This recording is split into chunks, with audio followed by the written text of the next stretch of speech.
जिल्ह्यातल्या मस्साजोग गावचे सरपंच संतोष देशमुख यांच्या हत्या प्रकरणी राज्यभर मोर्चे काढण्यात येत आहेत। आज मुंबईत सरपंच परिषदेचं आयोजन करण्यात आलं होतं।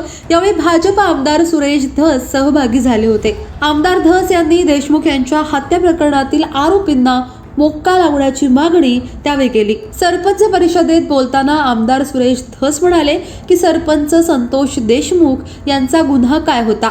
गावातील एका दलित वॉचमनला मारहाण होताना तो रोखायला गेला होता। खंडणी मागणाऱ्यांना विरोध केला म्हणून त्याची निर्घृण हत्या केली असा आरोप सुरेश धस यांनी केला।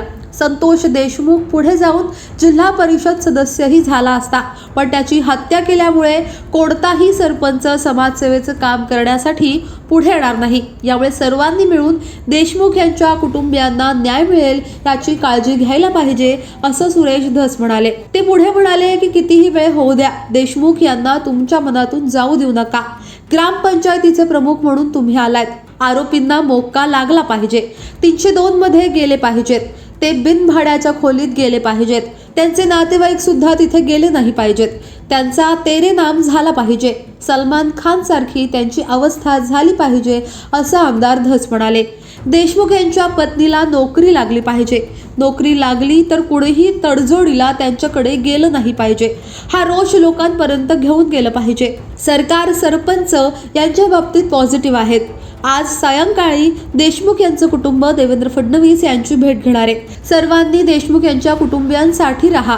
या प्रकरणात उज्ज्वल निकम यांना केस कशी मिळेल यासाठी मी प्रयत्न करत आहे असंही धस यावेळी म्हणाले।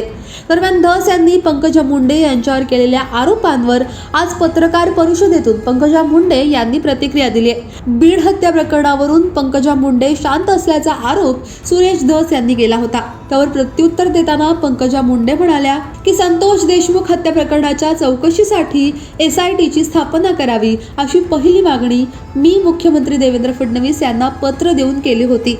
माझ्या जिल्ह्यातल्या एका तरुणीची हत्या झाली, त्यावर मी व्यक्त न होण्याचं कारण काय? मी वेळोवेळी यावर व्यक्त झाले आहे।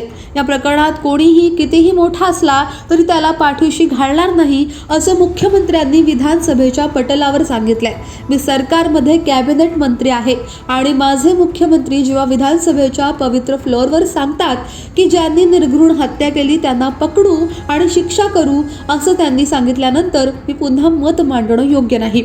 मुख्यमंत्र्यांनी दिलेल्या आश्वासनावर आम्ही सकारात्मकता बाळगली पाहिजे, आम्ही त्यांच्यावर विश्वास ठेवला पाहिजे असं मत पंकजा मुंडे यांनी व्यक्त केलंय। पण या साऱ्यावरती तुमचं म्हणणं काय? खाली कमेंट बॉक्समध्ये तुमच्या प्रतिक्रिया अवश्य नोंदवा।